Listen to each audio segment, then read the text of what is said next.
تاج محل یعنی مقبرہ ملکہ ممتاز محل زوجہ شاہ جہاں بھارت کے شہر آگرہ میں واقع سنگ مرمر سے بنی ایک عظیم و شان عمارت ہے۔ اسے شاہ جہاں نے تعمیر کروایا جو 5ویں مغل شہنشاہ تھا۔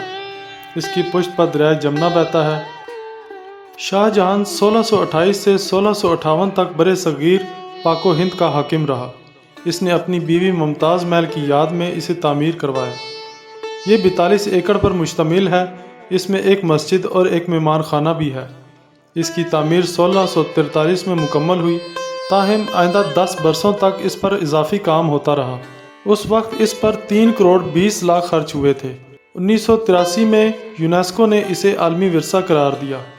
1929 میں جب ممتاز وفات پا گئی تو شاہ جہاں نے اس کے مقبرے کو ایک شاہکار بنانے کی ٹھان لی۔ تاج محل میں باغات ہیں جن میں نہریں بہتی ہیں۔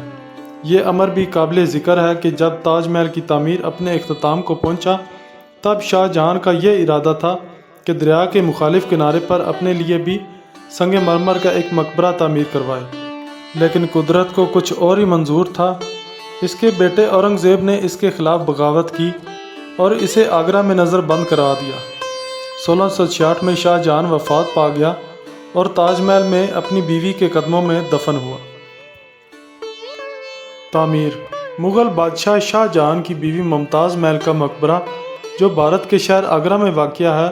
کہا جاتا ہے کہ عیسیٰ شیرازی نامی ایک ایرانی انجینئر نے اس کا نقشہ تیار کروایا، لیکن بادشاہ نامے میں لکھا ہے کہ خود شاہ جہاں نے اس کا خاکہ تیار کیا۔ یہ عمارت 1632 سے 1650 تک کل 25 سال میں مکمل ہوئی۔ اس کی تعمیر میں 4.5 کروڑ صرف ہوئے اور 20,000 مزدوروں نے اس کی تکمیل میں حصہ لیا۔ تمام عمارت سنگ مرمر کی ہے۔ اس کی لمبائی اور چوڑائی 130 فٹ اور بلندی 200 فٹ ہے۔ عمارت کی مرمر دیواروں پر رنگ برنگے پتھروں سے نہایت خوبصورت کشیدہ کاری کی ہوئی ہے۔ مقبرے کے اندر اور باہر کشیدہ کاری کی صورت میں قرآن شریف کی آیات نقش ہیں۔ عمارت کے چاروں کونوں پر ایک ایک مینار ہے۔ عمارت کا چبوترا جو سطح زمین سے 7 میٹر اونچا ہے سنگ سرخ کا ہے۔ اس کی پشت پر دریائے جمنا بہتا ہے اور سامنے کی طرف فوارے لگے ہوئے ہیں۔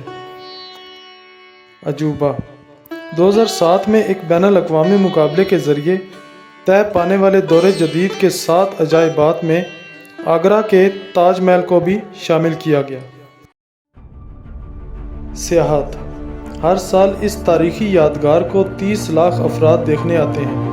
یہ تعداد بھارت کے کسی بھی سیاحتی مقام پر آنے والے افراد کے مقابلے میں سب سے زیادہ ہے۔